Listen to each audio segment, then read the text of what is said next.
কোথায় যাচ্ছেন আপনি?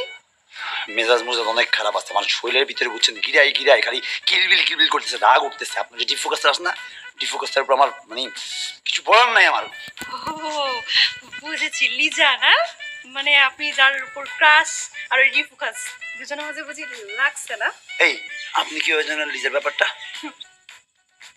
আমি সব জানি। আপনি যে লিজার উপর ক্রাশ সেটা খুব ভালো করে জানি, আর এই জন্যই তো আমাকে পাত্তা দেন না। ম্যাডাম দেখেন আপনার সাথে না আমার যায় না বুঝছেন লিজার আমার মধ্যে একটা ব্যাপার আছে ও ছোট আমিও ছোট ব্যাপারটা যায় আপনার এই বড়োর সাথে না আমার মানায় না বেশ বেমানান লাগে বড় জিনিস আমার এমনি পছন্দ না শুনুন, আপনি কিন্তু আমাকে এক্সাইটেড করে তুলছেন। এই আমার কি